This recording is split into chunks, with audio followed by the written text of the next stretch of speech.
বাবু, আমগুলো পাহারা দে, আমি একটু বাড়ি থেকে দ্রুত চলে আসব। ঠিক আছে মা, যাও। খুব জোর খিদে পেয়েছে, এই গাছ থেকে একটা দুটো আম পেড়ে খাই। আরে দাঁড়ান দাঁড়ান, কি হয়েছে? আমাদের গাছের আম পাড়া যাবে না। আরে এই বাচ্চাটার কথা কে শোনে?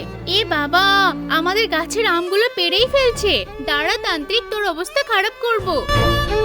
আরে তুমি এখানে কি করছো? আমি তোমাকে বললাম না আম দেখতে। আরে আম দেখতে তো তোমার ছেলেকে বসিয়ে এসেছি। আরে ওকে কেউ মানবে নাকি? যে পাবে সে আম নিয়ে পালিয়ে যাবে। চলো গিয়ে দেখি। আরে চলো চলো। আরে ও তো এখানেই বসেছিল, তো কোথায়? চেয়ার তো ফাঁকা।